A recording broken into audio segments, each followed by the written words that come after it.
Safari Anies Baswedan dijegal, Roky Gerung tidak terima, batalkan juga perkawinan Kaesang. Safari politik ex-gubernur DKI Jakarta Anies Baswedan menuai pro dan kontra.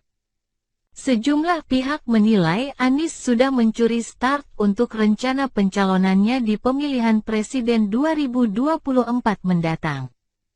Kritik terhadap safari politik Anies ini rupanya tidak terlalu disambut baik oleh filsuf Roky Gerung.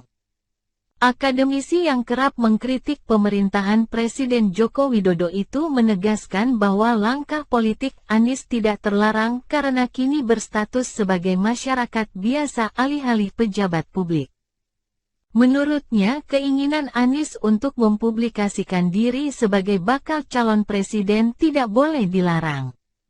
Di sisi lain, Anies pun memang belum pasti maju di Pilpres 2024 karena tetap memerlukan tiket dari koalisi partai yang hingga kini belum terbentuk. Karena itulah Roky mengaku heran dengan penolakan yang diterima Anies di sejumlah wilayah. Apalagi bila ditentang karena dianggap bermuatan politis. Kalau anggapan itu dibenarkan, Roky pun mendorong agar pernikahan Kaesang Pangarep yang diselenggarakan pada Sabtu, tanggal 10 Desember tahun 2022, dan Minggu, tanggal 11 Desember tahun 2022, turut dibatalkan.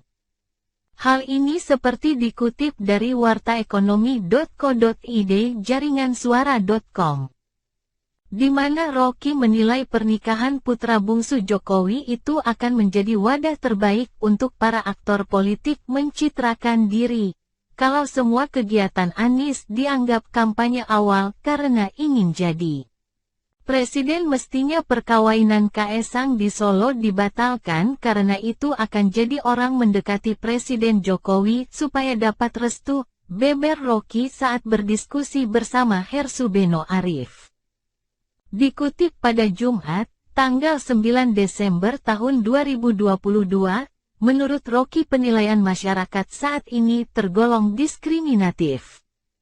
Roky lantas membandingkannya dengan aktivitas dan safari politik Gubernur Jawa Tengah Ganjar Pranowo yang juga digadang-gadang menjadi baca pres 2024. Roky mengingatkan, aktivitas setiap tokoh politik potensial seperti Anies maupun Ganjar selalu menimbulkan dimensi. Lantas mengapa Anies terus menemukan ganjalan? Kan kita tahu semua peristiwa publik ada dimensi politik. Ganjar kemana-mana juga ingin jadi presiden, kenapa nggak dilarang? Jadi jangan diskriminatif, ungkap Roky.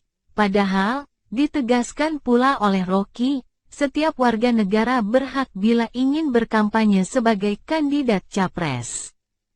Setiap manusia Indonesia nggak perlu masa kampanye untuk bilang, saya ingin jadi presiden. Kan UUD kita menjamin keinginan setiap orang memimpin negeri ini harus dihormati, tandasnya.